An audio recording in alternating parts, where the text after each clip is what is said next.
All right, welcome back to the Central Valley Buzz, everybody. I'm your host, Chuck Leonard. It's Thursday, and it's time to go back to Old Town Mariposa with my buddy Bob Borchard from Bet's Gold Coin.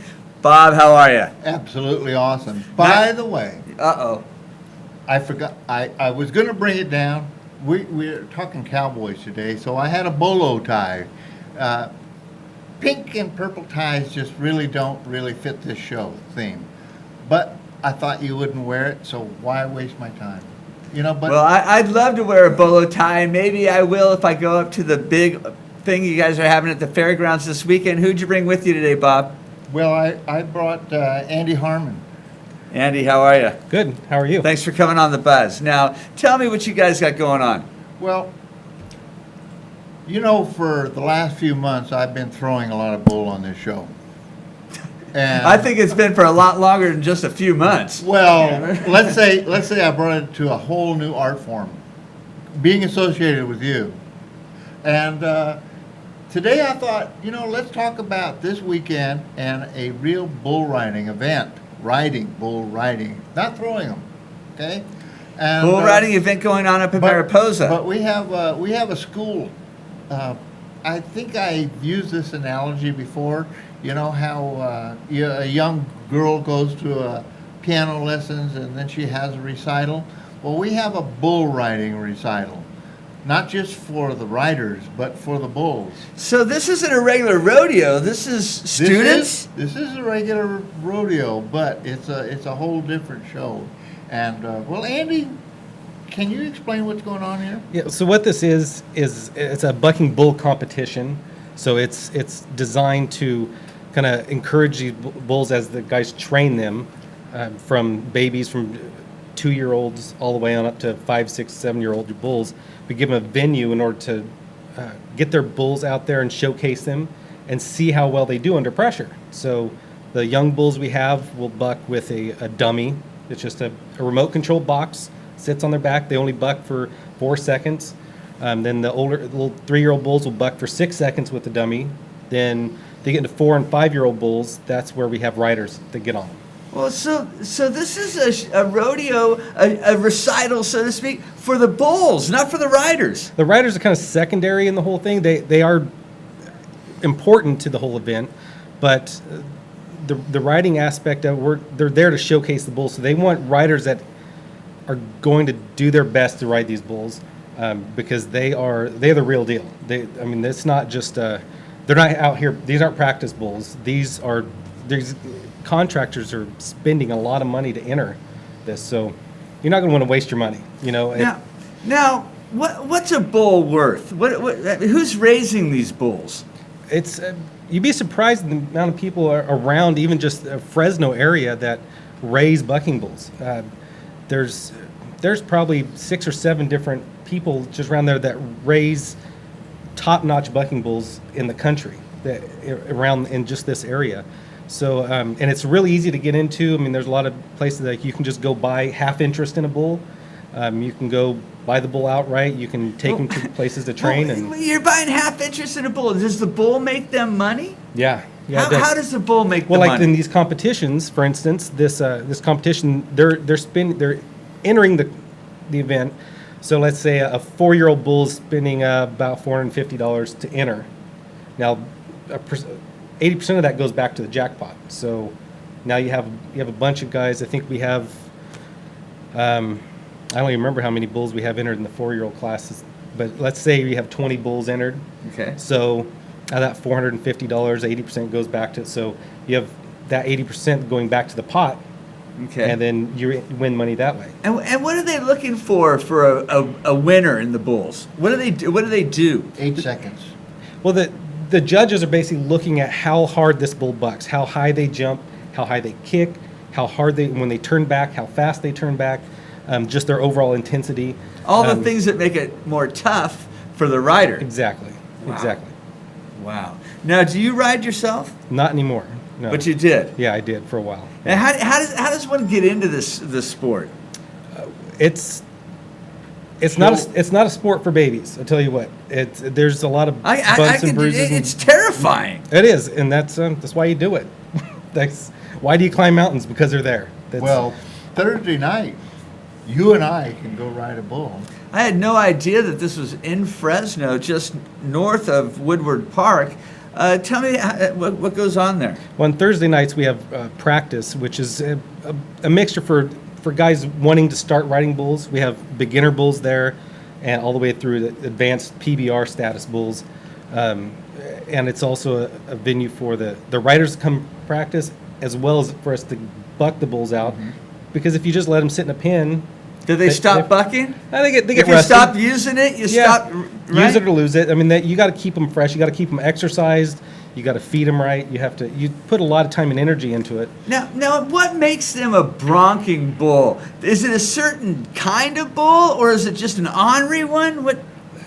The bulls, bucking bulls are becoming their own breed. So that's they have a ABBI, which is American Bucking Bull Institute, that register these bulls. So you can really register any bull that you think is good enough to do it, that you want to keep breeding to. But basically, it's just a flank strap that they put on the bull. That's just this right here. It's just a cotton rope. Okay, That's all there is to so that was my next question. Are they doing something to entice the bulls to make them kick? We put a flank strap around the backside, the back end around their flanks. Got roped. Yeah. Yeah. He's all tangled up in this. So Caught this some bull already. If I start bucking, you'll know why. got Okay, this so- cotton rope here. Okay, so Okay. they take the rope, You're basically putting around the flank of the bull. the Okay. flank, Yeah. The Right behind their hind legs. the hind quarters. So if you think about now, if someone wrapped a rope around your waist Uh-huh. and said, "Now you don't have hands because they don't have hands, right? They just have feet. Right. Now, how are you going to get it off? I'm gonna buck real hard. You're going to jump. You're going to kick. You're going to do whatever you can, and you just put on there loose enough that they think they can And get it so off. they don't shock them or pinch them No. or stick them. That's all they have to do to make No, the bull go. That's it, and that's part of the practice. You teach them you put this on there just loose enough that they think by kicking, by turning back, by jumping around, that they're going to kick this rope off of them. Then that's the training aspect from as they're babies. As they grow up, they learn that's what they're supposed to do, and you don't have to put it on there tight. But some are more naturals than others. yeah, that and is a I'll tell you, natural thing. I've seen these things up close. It's insane. Yeah, it's just encouraging a natural reaction in them. It's like having a bird dog. Has anyone ever measured the impact of one of those bulls' kicks? I'm sure there's lots of guys that could tell you it's pretty hard. Right, and lots of guys that couldn't tell you how hard it was Yeah. because they never made it through it. I don't know if I've been kicked plenty of times, and I know enough. I You've don't want to been do it kicked? again. Yeah. Oh, explain to me how it feels to get kicked by a bull. Well, you could probably stand in front of, I don't know, Jose class. Canseco and have him take a shot at you, and then He'll be in town soon, you know. Yeah. All right. So, and what's some of this other stuff that we have up this here? is just a basic bull rope. This is what the rider rides with. Just pretty loose braided. This is what he holds on to right here. Yeah, and then he wraps. What does he wrap around his just wrist? the tail. This thing the right tail, here. It flips back up like here. You stick your hand in there. It goes through your hand around the backside of it like this, and it gets pulled tight. And that locks it in That's what you hang on to. right there. That's One- it. one And your hand. One hand. One hand. Okay. And Just make it here's fit. your spurs and That's with the basic bells. spurs. Yeah. What are the bells for? The concert.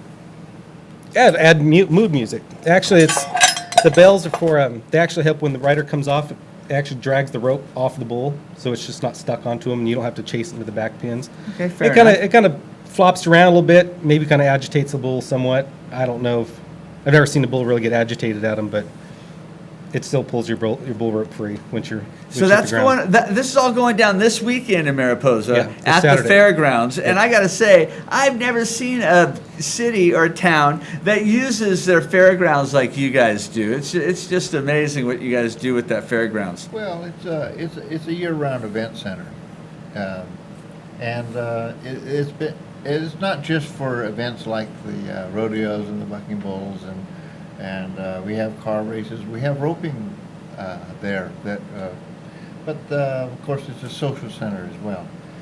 The thing that I want to bring out and emphasize here is that you and I can go ride a bull next Thursday. Come out this Thursday. Thursday night, just Yeah. north of Rice Road. Is that This is off Rice Road. Yeah. Just- Well, I'll tell you what, I'll go out there and watch it, but I don't think you're going to catch me on any bull anytime soon. Well, But you know where you will catch me is in Mariposa. throwing some bull. This is going on at the fairgrounds this Yeah. weekend? Yeah, it starts at the morning. It starts in the morning about 9 o'clock with the young bulls. We want to get them out for the heat and stuff. And it's just smaller crowds. And then the older bulls, I think it starts at 6:30, 6 or 6:30 on a Saturday evening. Okay, just enough time to Dude. go over to the art park and hear some music. Oh, we have some music too. We And have you the have some- whiskey tones. Yeah, not only the whiskey tones, but you also have wait a from minute. Fresno, You want it- Richfield's going to be in town That's with our Saturday. good buddy Ted Nunez. That's this weekend. Saturday. Richfield will be Saturday, but we got the whiskey tones. And at the Coin, we have Cottonwood Creek. There you go. And on Saturday, we have Mike Hall and the Lavino brothers. And these guys are outrageous. It's country western. Mike writes his own music, and Is this the guy that was That's there the last guy that weekend? was there last- What a fantastic band those guys were. They're Just three guys that really put it out. well, sometimes there's three. Sometimes they have some friends that come and join them, but they do put it out, no question about it. And Mike's music is amazing. He's a great songwriter. So we have a lot of fun things to do. And by the way, this show starts at 6. Is that right? Yeah, I think so. Yeah. But they also have earlier in the day. They have other kinds of things going on. But the actual show starts. Yeah, with the riders, it'll be at 6 o'clock. With the young bulls, it'll be at 9 o'clock in the morning. Okay, going all day long. Yeah, pretty much. What's the cost for a family to get in there? Tickets are $10. They can go to our website, and I think you can also get them at the gate. And we have tickets at the Coin too. Yeah, I'm sure you do. the Coin's a great place to go. All right, Bob. He's been there before. Always Yeah. good to see you. Did we get a picture of? Oh, we did. I was there. Look at that of right Clint. there. Look at that. He's holding the place Last up. last Jeez. weekend, hanging out with Bob at the Bet's Gold Coin. What a great time it was. Thanks a lot for coming Thank you by. very much. Maybe we'll come by and see you on Thursday night right here in Fresno and try to ride some bulls. Absolutely. We'd love to have you. Hey,